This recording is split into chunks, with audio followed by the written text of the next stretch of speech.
Hey everyone, it's May 14th, 2017. I'm in Casablanca, Morocco, and I'm hanging out here with Hicham. Thanks so much for helping me out. We've been talking for a while now. Yes, on Facebook. Yeah, back when I was first planning out my journey, Panda's Odyssey, because I had a workout time into Europe, and because you can only be like 90 days at a time in, so I had to work out on how long I'd be here and when I'd be here. Would work out to when I'd be going to Russia, and all kinds of logistics hell. But you've been very helpful and helped me out, and this past week you've been taking good care of me. So thanks again. It's been awesome. No problem, man. First, I want to start off by telling you happy birthday, man.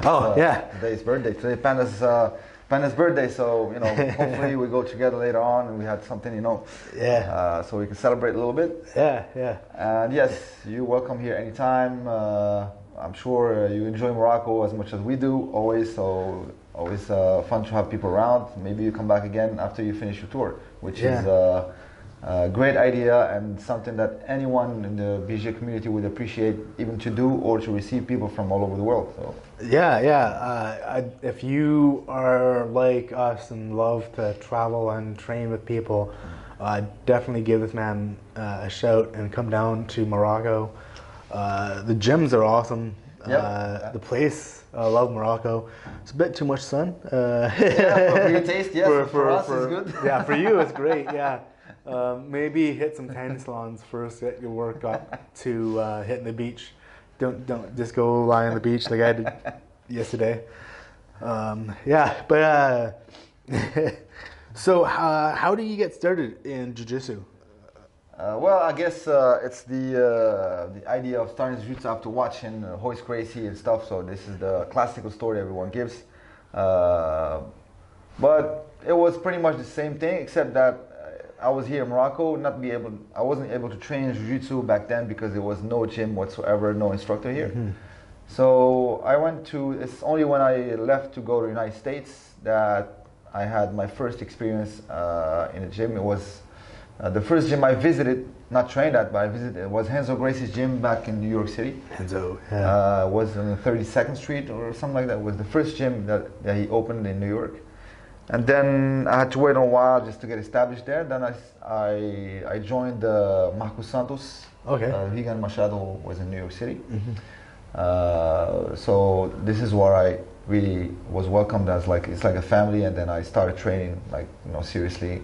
Since I had martial art experience before, I was always trying martial art rather than team sports. So it was basically a good transition to do a martial art that proved its efficiency in the UFC, the first ones. So you I guess you told me before you were at US for school, right? Yeah. And that's what gave you that opportunity to pick up Jiu-Jitsu? Yes. Well, I started. Well, at first because I wasn't settled yet. I was going to school, we had to go to work first and stuff, so we can basically make some money and sign up for school. But the first chance I had, I just went there. Didn't think twice, and started training seriously since day one, basically. So not missing a class, going to all classes. It's like something I wanted to do for years, and now I have the opportunity to do it. So I just went to it full head, full gear. So what belt were you when you came back to Morocco? When I came back to Morocco, I was a blue belt. Okay. Then I went back to Brazil, stayed there, and then I got my purple belt there. Then I settled here to start a team.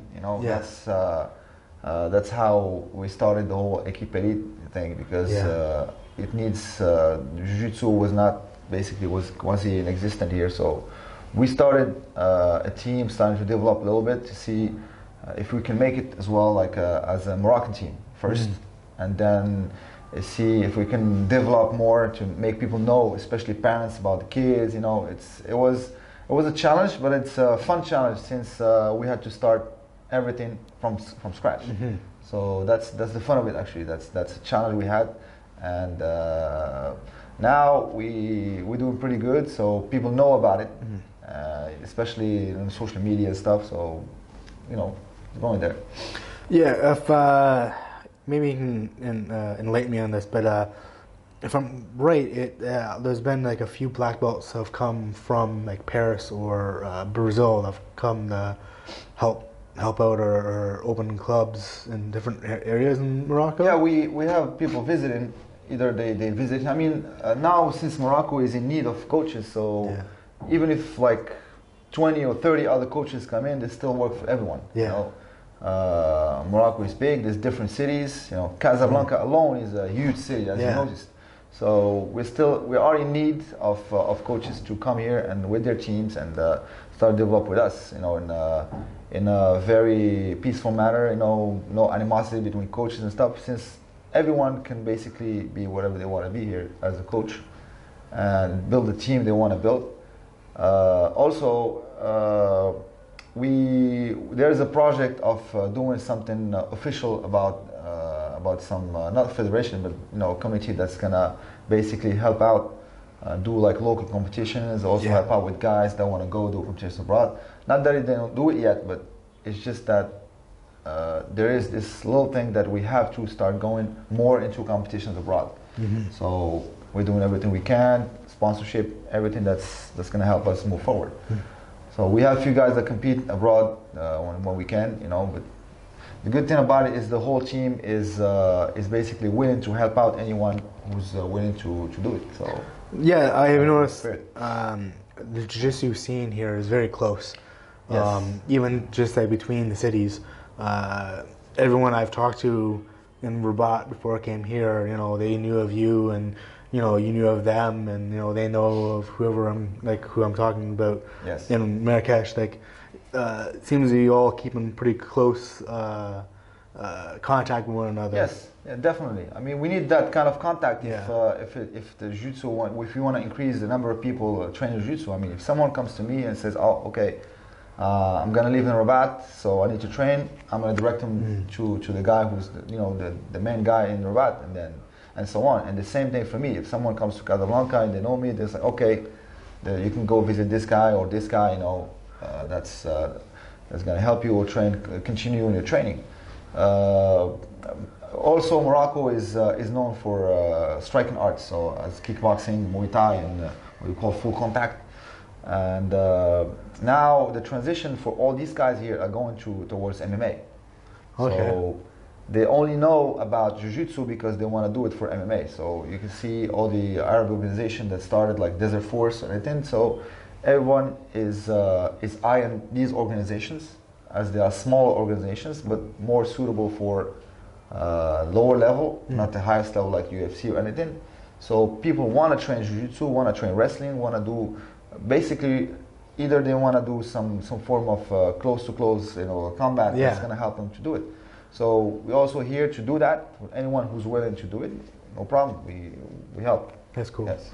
Yeah. It's been very everyone I've talked to has been very helpful. If I mention a city or if I mention a club, they'll mention someone that's there. Yeah. I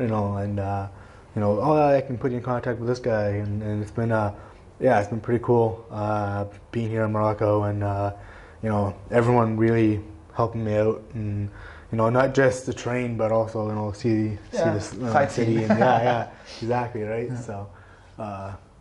So you were saying about getting out there to compete. I guess it's a bit difficult to Morocco was kind of isolated from the Europeans and the North American world, yes. Yeah. Well, mainly because we have there's a visa system for Moroccans to go either to Europe or United States.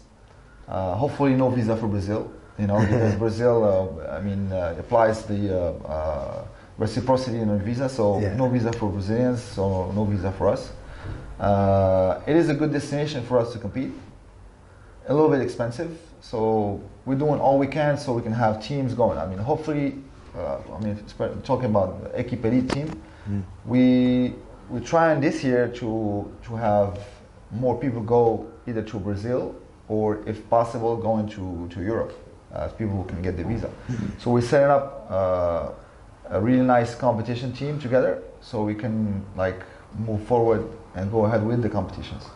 So Brazil, the first destination, no visa. We are looking to getting a nice sponsorship so we can just go ahead and do it. It doesn't matter. I believe in the guys I train. I believe in myself. I believe in the whole team, the spirit.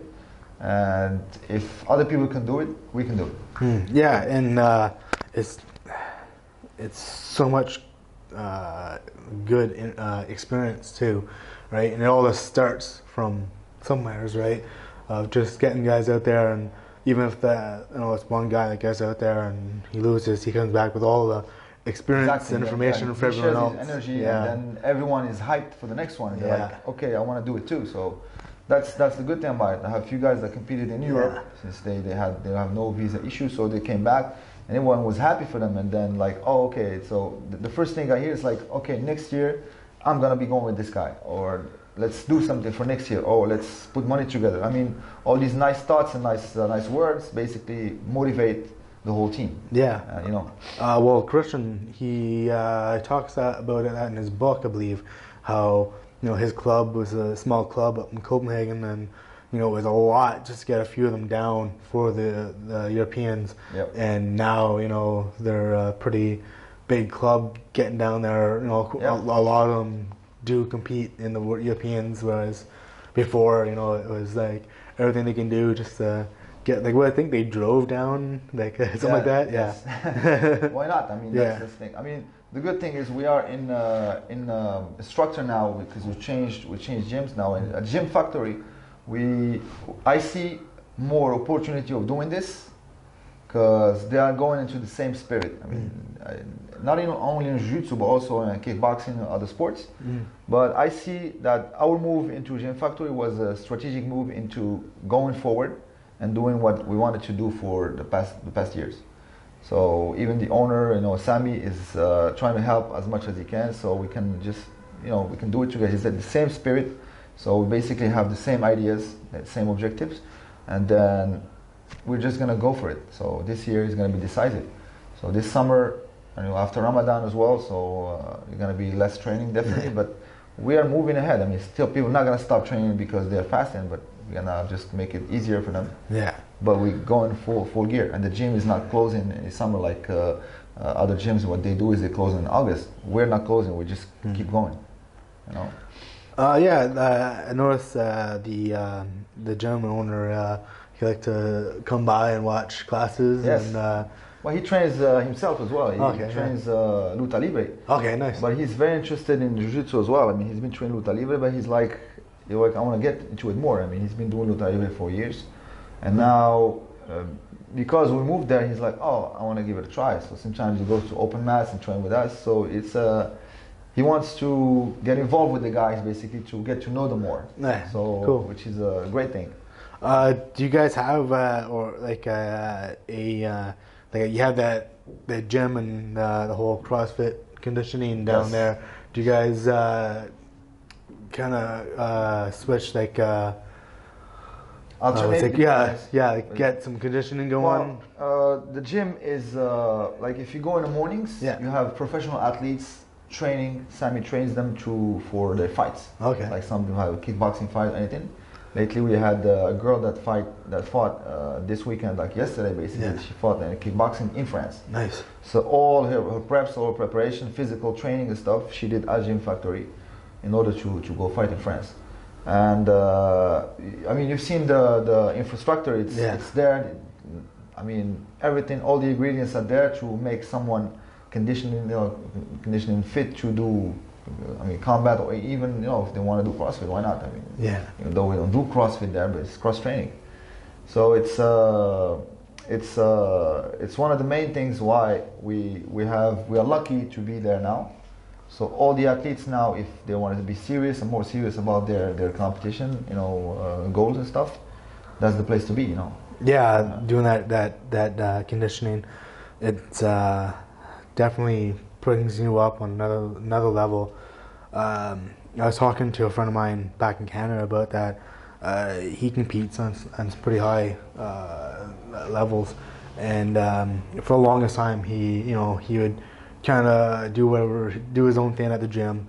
But it was really just, all about muscle memory and getting his game down, right? Definitely. And but as the super fights and tournaments creep up, you get injuries, right? And he was saying it was like, I think it was like maybe, was it 3 months?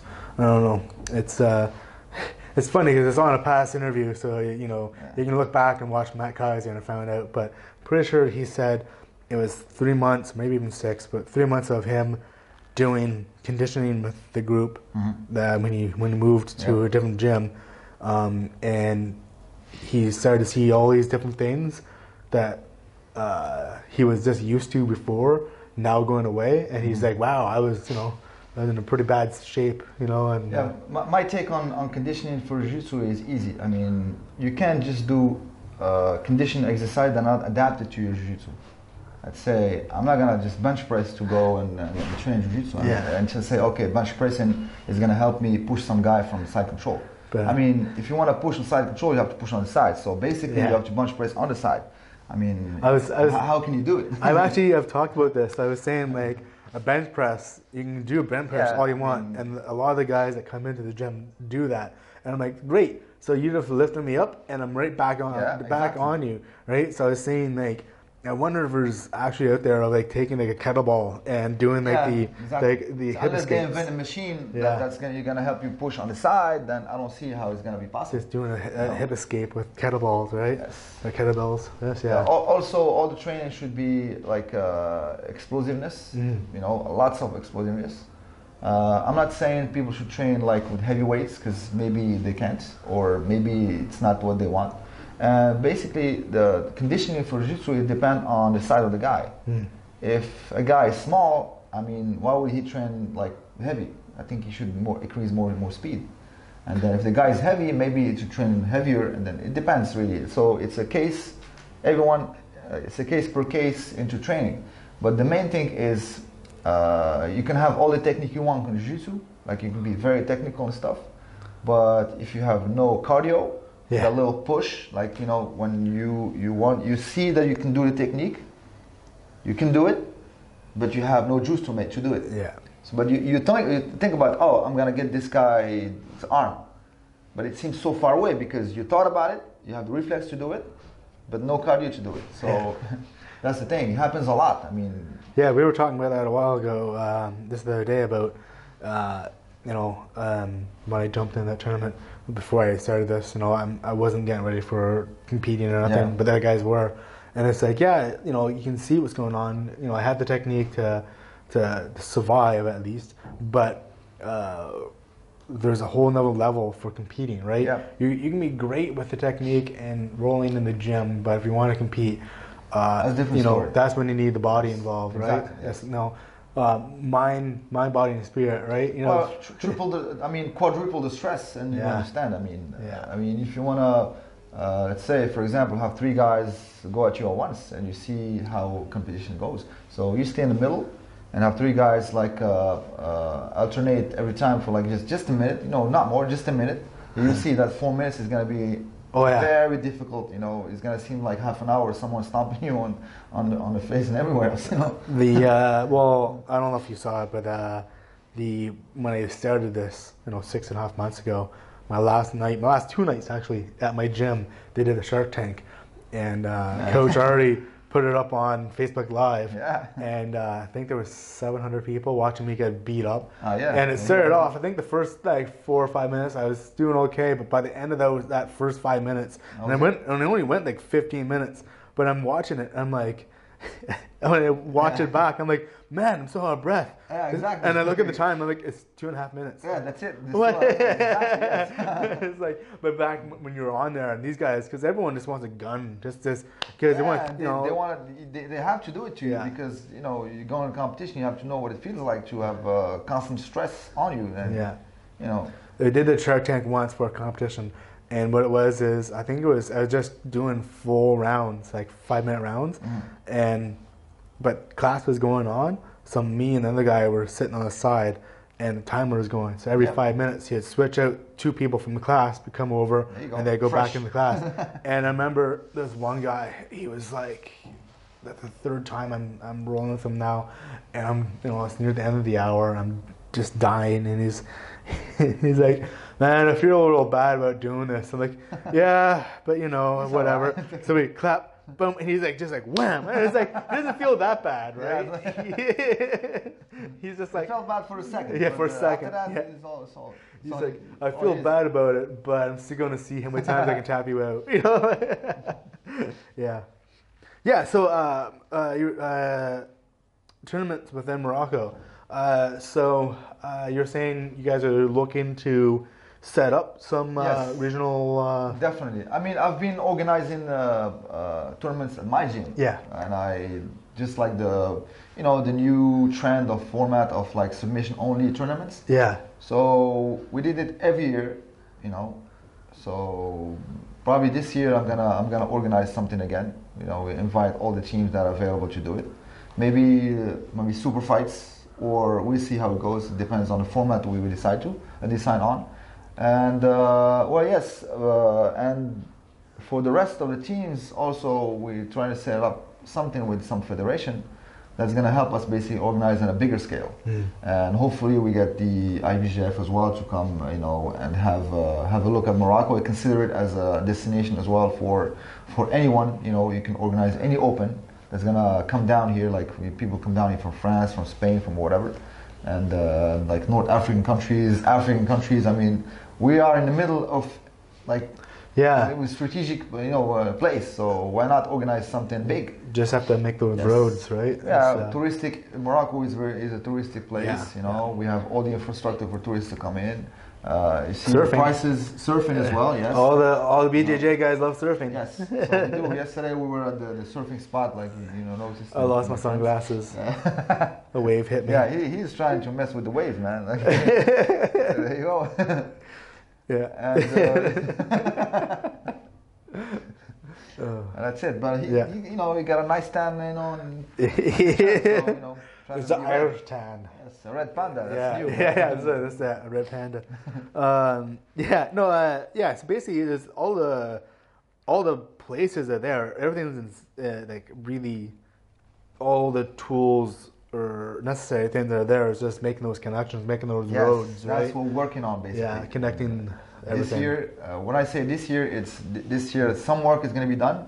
But starting, because the season starts in September, like school, Yeah. So we're gonna push it forward and have something set up. Hopefully we do it. Yeah, because I was saying this when I was talking to the guys yesterday. In my experience, from what I've seen, what I've dealt with, the regional tournaments really help. Because what is it? There is a black belt back in U.S. I think she's going to be at the Zen camp actually, Hillary. And she was saying, 'cause she's a big girl, she's like 6'3" or something like that, right? And she was saying that there was no competition for her when she's a lower belt. Oh yeah. So her first tournament, I think, was brown belt at the Pan Ams, and that's like a huge step up. That's your first, is that high level, getting those steps, right? Just like when you're doing boxing or kickboxing or MMA, you do the small shows and you work your way up, right? Because it's one thing to walk into a local gymnasium and see a bunch of friends and you're like, okay, and all these guys, we're going to compete. There's another thing to walk into a full arena. Different feel. Basically, you even your vision is trying to get blurry, and you only focus on whatever you have to focus on. Adds to the stress. Yeah. So even now my club has started this year, just after I left, actually doing just in-house competitions. Yes. And there's been a bunch of clubs that I've met, that I've visited, and they do in-house competitions, and they swear by it, saying that it helps so much with definitely with doing the local or the big tournaments, because it comes second nature. So well, just like organizing here, we do it in different. So we organize open mats. Anyone is welcome to come to the open mat, and basically train with the guys. They can test themselves, they can see different people. Have you seen people engage? My guys, they just go and ask, if you want to roll, if not. So it's a good way. I mean, if it's done in a very peaceful manner, in a very like we're all brothers, so brothers and sisters. So we're here to evolve. We're here to be better. So if we can be better this way, that means we're gonna help each other a lot, because all those people that train together here in Morocco, they also can compete abroad. And chances are, if they train with different people, with different levels from different gyms, they're gonna see different techniques. They're gonna have to develop their weaknesses according to what other people see, and that's how it is. So I'm very confident it's gonna happen, and I'm very confident that people understand that's the way we have to do it. Yeah, and I'm looking forward to seeing how it unfolds and builds with the guys. I'll be watching online very closely. Actually, you have some great pictures whenever you do your open mat pictures, your posters for the open mats. I get a crack out of those. I'm always wanting to share them. Like, hey, can we use this? Kids, do you? Yeah, of course, man. You can use anything. I mean, it's there for internet. So you have some if we great post ones. them, that means it's available for everyone to do whatever they want. You had a few with like a shark or something, and it was great. I was like, man, it's so funny, because I mean, if you're outside of Jiu-Jitsu, you're just like, well, I'm not going to go to that. But if you're in Jiu-Jitsu, you're like, oh, that looks awesome. This looks like it'll be fun. Right? It's just that. Yeah, we're just gonna try to like spirit into fun, and it's supposed to be about fun as well. It's not only like academic and like but it's supposed to be fun. Jiu-Jitsu is fun. Yeah. So we keep it this way. Yeah, your upper mat was actually a lot of fun rolling with the guys. Yep. Trying to survive. But what I actually really liked was it wasn't just guys going hard on each other, beating crap at each other. Which, I mean, there is some of that, but there's also like, hey, this technique here, and they're like helping each other out, right? Troubleshooting techniques and showing how help each other's game, right? Which is that's being needed in a club is that kind of camaraderie, right? Yes. I'm pretty sure I've said that word a lot this last week, but it's what it's what makes a good club. It's important. Yeah, it's what makes a good club, right? Make a family, right? So, and you have a few women. Yes, we have. We're trying to develop this section, for women training, girls training Jiu-Jitsu. I mean, I've had this idea for the longest time, and they, lots of women, they don't understand what Jiu-Jitsu is. So we do all the work to have women get involved in Jiu-Jitsu so they can understand it. Hopefully help them get either conditioning or also self-defense, so they will understand that Jiu-Jitsu is a very efficient sport.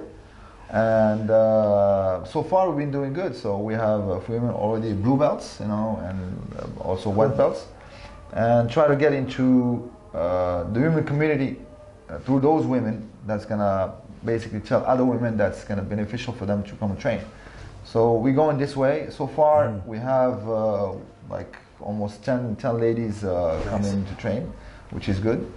Not as often as I want them to be, because they also have responsibility, just like guys and everything. Yeah, it's different. It's it's really hard to build on the women in a gym, anyways, without scaring them off, right? So yes, yeah. So you just kind of have to, in my experience, from what I've seen, it's kind of have to let it slowly build. Yes, that's what I did, and I helped them when they get there, when they get into the gym, everything should be, about them, because a woman is easily, she goes like, oh, okay, no, there's sweaty guys, and I've heard it a lot, but still, if they understand what Jiu-Jitsu is, they will appreciate it more and understand what the concept, the whole Jiu-Jitsu started. It started as a sport that's going to help everyone, not just women, but guys as well, but also women, because a woman can come here. Aside from the sport, the self-defense part is great. It gives you a real idea of how you should handle someone coming to you with a brute force. Yeah. Well, and just the self-esteem, right? The confidence that you get from doing martial arts. Everyone. And that's everyone, right? Yeah. Like my cousin, who's been doing, like him and I started martial arts around the same time, but we didn't know because we were off in different cities. And he says he actually started martial arts because he was too shy to deal with people. Yeah. So he wanted to learn, build that confidence. And now he's like a 4th degree doing, running his own gym. Yeah. And it's and you would never know he was a shy guy back when he was a kid, right? And I have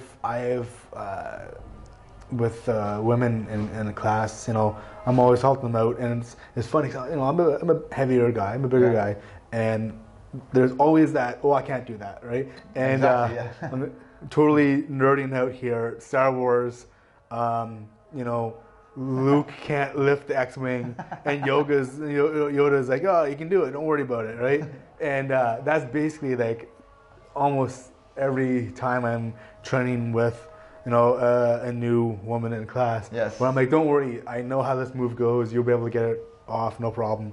I was in Calgary, and there was a woman that was in there. She was young. I think she was in high school, and she was her 3rd month, and she's small. She's literally like half my size. Yeah. And we're doing a sweep from a half guard, where you get up and shoot in for the ankle, the roll over, and she's like, you're just gonna fall on top of me and crush me. I'm like, no, this move's actually, when you do it right, it works great, and you're small, so you can get right in there. And she was like, no. I'm like, no, trust me. And I showed her, and like, step by step, helped her out, and she swept me, no problem, boom. And I look over at her, right? She's like, her eyes are like this big. She's like, oh, I'm like, want to do it again? She's like, yes. And it's that kind of start, that gets people to keep coming back. It's how you get the first approach and the first contact, basically, with Jiu-Jitsu is the most important. Yeah, and I always tell everyone, not just women, but all my friends. Actually, right now I've been telling a lot of my friends to get their kids in martial arts, right? Oh, yes. Because I started when I was 13. I started when I was 13 because of fighting all the time in school. And I see kids now who are like 5 years old and starting, and I'm like, I bet he's not going to have all the detentions I had. Oh yeah. You save him a lot of trouble. Yeah. He's going to just laugh it off and not have all these fights just because someone called him a name. And you have a kids class, right? Yes, we do have a kids class. Start off teaching them how to. We do lots of games as well, like educational games geared toward that. Yeah. Yes, geared toward having them learn more jiu-jitsu. It comes to just a little race as a hip escape race, and they start doing well, and they start using it basically in their escapes or their techniques. Yeah. And we're teaching them. We never teach kids how to be brutal or like arm locks or how to choke someone, because they're kids. They're under 10 years old. They could be involved in some bad fights, and then within the school, and you don't want them to choke someone out or like break someone's arm. Yeah. So we teach them how to defend themselves and how to diffuse the situation and call for help. Because under 10, they're never gonna be alone in the street. They're always gonna be somewhere where they have people know they're there. So either at school, with their friends, like by the neighborhood, or somewhere like it could be in a park, but people know who they are. So it's gonna be always an adult in proximity or vicinity that's gonna help. So basically understanding that you don't want them to get hurt. First, they're going to protect themselves. And second, call for an adult, which is going to be better because he has the means to defend them more, basically. You see that video of the kids at soccer, and the one's picking the other, and he hip throws him. Yes, and that was it. Yeah. It was like he didn't need to go for a submission. Exactly. It was like he just needs to throw the guy on his ass and be like, look, I don't want to fight. Yeah, exactly. I mean, you want to teach a kid how to hurt someone, but it's no. I mean, if you can just, I mean, trust me, the kids they know. Yeah. If the kids come to another kid and start try to bully him, and the kid defend himself, and like he sees that the other kid is stable and he's not scared, or he's like confident, and he pushes him off and like, look, I don't want to fight you. Yeah. The guy is gonna think twice before bullying him again, or he's gonna bully him again. Same thing can happen, but still. The point of bullying is having somewhere like get scared of you. Yeah. But if it doesn't work, what's next? Yeah, it's totally a power move, right? Yeah. If I know I can pick on you. I know you are. I know your weakness. You're weak. Yeah. That means I'm gonna keep going and doing it. I mean, even kids have limits. If they know they're gonna get in serious trouble, they're gonna stop. Even they won't do it. even adults do that though. I remember trying to break up a fight, stop a fight from starting at the bar. Yeah. And this one guy was just in my friend's face telling him off, and my friend really not good at putting the game face on, and so he's just trying to stand there and ignore the guy, and this guy can kind of feel they can feed on him, right? Yeah. So then he looked at me, and I was just like, what, right? And so like he wants to start telling me off. Yeah. I'm gonna stand up for my friend and I, and as soon as I stood up, like four was going, like told him off back, he instantly wanted to go back to my friend, and I was like, no, you're talking to me now, all right? Yeah, and it diffused diffused everything. All now. Right? It was like no, you can't go back, it's teaching like confidence is such a big deal. Not the being confident without being cocky, having that self-esteem, like in the kids, like just the discipline, right? I know like a lot of classes or schools, they don't do a full hour with the kids, or half of it would just be games to burn them out kind of thing. Yes. Yeah. Well, it depends on the group. I mean, in the group, you have different kids with different approaches to what a game is. Maybe they like it, they don't like it. Basically, you have to please everyone. But I mean, we do games as long as I have a promise that they have to do the technique properly. So we give, so we can get. That's what it is. The kids is tricky this way. The kids are tricky this way. So basically, they end up doing the technique well, which is now we have a success in this part, and now we do the game part. Also, we do sparrings, so maybe it could be in a goal is just to get them out, and not get anything else. So now, when you condition them into doing something, they'll do it. I mean, kids are like a sponge; they will pick up everything quickly, and then you show them move once or twice, and that's it. I mean, they're fast. And if they see the interest of doing something, then they will understand. I mean, some moves they don't understand, but some moves they will, because they encounter the same moves the place where they go to school or they go to play or anywhere. So, and they're like, oh, okay. So always ask, have you ever had a guy do this to you, or a girl do this to you? And they go like, oh yeah, I remember. They started telling, which is funny, because you see the stories and they're like, okay, now this technique is gonna help you. Against that, again, this guy who's going to do this to you, and they're like, oh yes, we want to learn that, and then you get more attention. And on top of that, you offer them a game, then that's it. Keep them hooked. That's it. The whole reward system. Because I've never actually taught kids class. I've always watched. Like, it's a lot of times you go in the kids class before the adults, so you get to see a lot of different kids classes. And the whole game reward system always seems to help out. It keeps them focused, and it burns them out so that they're, they maybe some kids are very hyperactive. They want to do stuff. It's good. Jiu-Jitsu is a good way to focus that all energy in something they would love. Also it's gonna help them in the future. That's for sure. And then you get to adults though. Then there's no reward system. Your reward system is you don't get punished. It's like, oh, you want to do burpees? No, all right. Do your technique then.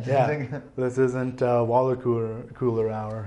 Well, even the adults sometimes they need to be directed and they need to be like, you know, because the whole team, you know, I mean. Yeah. But you know, you just get these guys more responsible with why they come into the gym, and they're like, oh, okay, now I have to get more serious. I mean, you don't want anyone like, let's say this guy sign up and is like has superhuman strength, Yeah. and the guy is there for 3 years. I mean, he skips classes, you know, he doesn't do his proper conditioning and stuff, and cardio, technique and stuff, and let's say, and this guy gets him in his first class and start giving him trouble, you know, that means the guy who's been there for 3 years hasn't been working hard to this level. Been relying on the skills he already had rather than building new ones, yeah. So there you go. So it gives him a warning as well into like, oh, listen, you have to be more serious about your training because look, this guy just walked in 1 week and he started like giving you trouble, and you've been here like 2 years. So yeah, and I've had conversations like that with people, and they're like, well, I've been training longer than this guy, you know, but now he's beaten me, and I'm like, well, let's look at how serious you each are about training, right? Like, yeah, it's like everyone doing something you're not. Well, everyone trains at a different level, right? Everyone learns at a different level, but you can't instantly think, well, I've been here longer than the other guy when he's coming in almost every day and you're only coming in twice a week, right? Exactly. He's going to be training more than you. Yeah. So, I mean, you got to look at your goals on why you're there, right? Are you there because you want to be the best? Are you there because you want to be, you know, a top level competitor? Or are you there to enjoy the art and you know, build on your own social skills? And either way, you have to be serious about your training. Yeah. You know, you're there, you spend time in the mats, just spend good time on the mat. You know, you come there, you don't come there to just relax. You come there to, you know, to train. Yeah.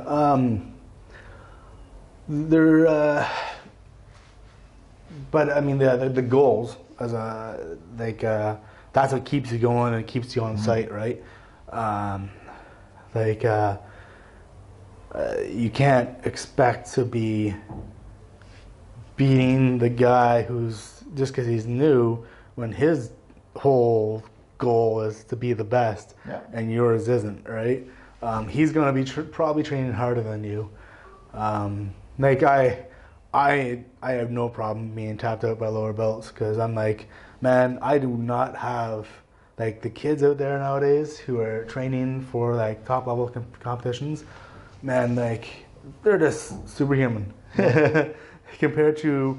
I remember when I was their age and I seen kids who were like good athletes back then. Yeah, everything evolves, man. Yeah. Jiu-Jitsu evolved into a different. I mean, look, people didn't know what to deal with the half guard. Now everyone goes for half guard. I mean, it's just that little example that's going to show you that. Now you're going to show just basic technique in Jiu-Jitsu and you give them to kids and it's not going to really work into like a new Jiu-Jitsu. It's different. You have to adapt to what's now, you know. And also, something that you take in consideration is age. Someone who started off in the 20s is not someone who started Jiu-Jitsu at 40 or even at 30. It's different. Because the guy has more time to recover because maybe he goes to school, he doesn't have other responsibilities, maybe, you know, you have to take this thing in consideration. But it's almost like when you want to give a belt to a guy, you have to take this in consideration. You have to. I mean, you can't just, a blue belt that is 17 or 18 is not a blue belt that is 50. It's different. Does it mean he's a better blue belt? No. I mean, because he's 50. Does it mean he doesn't deserve his blue belt? No, he deserves it more, I mean, probably more than the guy who's 17 or the same. So the ingredients are there to show. I mean, if someone is there to train, and you want to say, okay, Jiu-Jitsu, he started off at a late age, it's okay. Because he's going to progress. And his own matters, you know. And I see there's a lot of guys on Reddit who will actually say this. Whenever it comes up on like, whether or not this person's a legit black belt. And I always kind of laugh about it because I'm like, well, how are you defining this? I mean, does this guy a top level competitor, or is he like just a hobby black belt who's teaching the art, right? and the guys are like, oh, we'll find out at the competition on the mats. I'm like, No. not really, because if he's not training to compete, right? Sure, you know, he should have a certain level, but there are guys out there who, I was telling you about that, you know, there's guys out there who just, it's like they're a whole nother level of whatever belt they're at, just because of that drive, right? So.